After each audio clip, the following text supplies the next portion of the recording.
जो मुस्कुरा रहा है उसे दर्द ने पाला होगा। जो चल रहा है उसके पाँव में छाला होगा। बिना संघर्ष के इंसान चमक नहीं सकता, जो जलेगा उसी दिए में उजाला होगा। क्यों बचे संघर्ष से? संघर्ष ही तो जीवन की आत्मा है। जितना कठिन संघर्ष होगा उतनी ही शानदार जीत होगी। एक बार एक किसान भगवान से बहुत ही नाराज हो गया। किसान बहुत मेहनती था, बहुत मेहनत से वह खेतों में अनाज उगाता, उसकी देखभाल करता, पर अक्सर उसकी फसल खराब हो जाती। कभी सूखा पड़ जाता, कभी बाढ़ आ जाती, कभी तेज धूप, कभी आंधी, कोई न कोई कारण बन ही जाता कि उसकी फसल खराब हो जाती। एक दिन वह किसान गुस्से में आसमान की ओर देखकर भगवान से कहा, हे ईश्वर, आपको लोग सर्वज्ञता मानते हैं कि आप सब जानते हैं, कहते हैं कि आपके इच्छा के बिना एक भी पत्ता नहीं हिलता, पर मुझे तो लगता है कि आप छोटी सी छोटी बात भी नहीं जानते। आपको तो ये भी नहीं पता कि खेतीबाड़ी कैसे करते हैं। अगर आप जानते होते तो हर समय जो बाढ़, आंधी और तूफान आते हैं वो कभी नहीं आते। आप नहीं जानते कि कितना नुकसान उठाना पड़ता है हम किसानों को। यदि आप मेरे हाथ में यह शक्ति दे दे कि जैसा मैं चाहूँ वैसा मैं मौसम कर दूं, फिर आप देखना मैं अन्य के भंडार लगा दूंगा।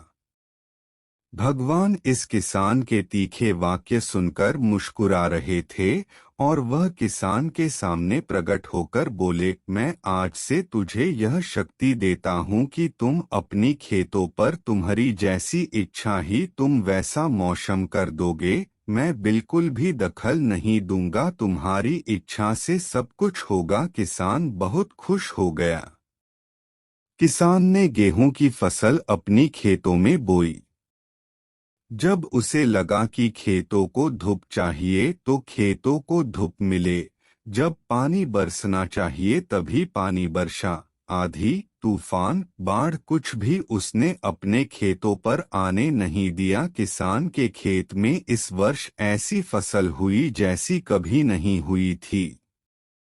हरी भरी लहलहाती फसल, मन ही मन वह बहुत खुश हो गया और सोचने लगा, अब सबूत के साथ दिखाऊंगा भगवान को कि इसे कहते हैं शक्ति का सही उपयोग। मेरी सफलता देखकर उन्हें अपनी नियम जरूर बदलने पड़ेंगे। कुछ दिन गुजरे, फसल कटने को तैयार हो गए। किसान बहुत उत्सुकता के साथ फसल को काटने लगा, पर जैसे ही उसकी नजर गेहूं की बालियों पर गया तो उसने अपना सिर पीट लिया और वह रोने चिल्लाने लगा। गेहूं की एक भी बाली के अंदर गेहूं का दाना नहीं था, सारी बालियां अंदर से खाली थी। किसान बहुत दुखी हो गया। उसने भगवान को रोते हुए फिर पुकारा, हे प्रभु, तुमने ये मेरे साथ क्या किया? क्या तुमने मुझे कोई सजा दी? भगवान बोले, पुत्र, ये तो होना ही था। तुमने पौधों को संघर्ष करने का मौका ही कहाँ दिया? ना तो तुमने उन्हें आंधियों से जूझने दिया, ना तेज बारिश से सहने दिया और ना ही धूप में तपने दिया। एक भी चुनौती का सामना तुमने उन्हें नहीं करने दिया, इसीलिए सारे पौधे अंदर से खोखले रह गए।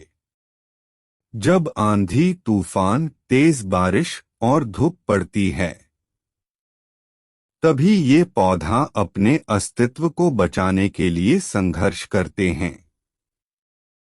और इसी संघर्ष से एक बल पैदा होता है जिसमें शक्ति होती है, ऊर्जा होती है, और यही ऊर्जा पूर्ति तेरे गेहूं के दानों की तरह जो नहीं फूटी। तूने उन्हें कठिन परिस्थितियों से गुजरने ही नहीं दिया जहां उनके अस्तित्व का जन्म होता।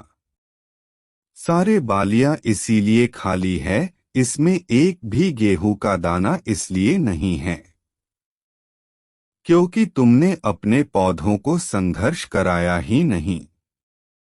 याद रखिए, स्वर्ण में सवर्णीय आभात तभी आती है जब वह आग में तपने, गलने और हथौड़े से पीटने जैसे संघर्षों से गुजरता है।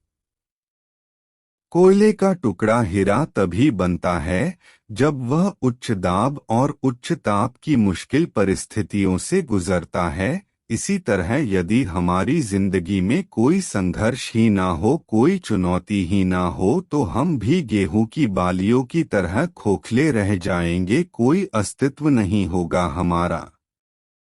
विपरीत परिस्थितियां, चुनौतियां, समस्याएं हमें और अधिक निखारती है। यदि जीवन में कठिन परिस्थितियां और चुनौतियां आए तो घबराना मत, बल्कि सामना करना। विश्वास करना कि आप और अधिक निखर जाओगे और अधिक मजबूत बन जाओगे। किसी ने कितना सही कहा है, जिंदगी जीना आसान नहीं होता, बिना संघर्ष कोई महान नहीं होता। जब तक ना पड़े हथौड़े की चोट, तब तक पत्थर भी भगवान नहीं होता।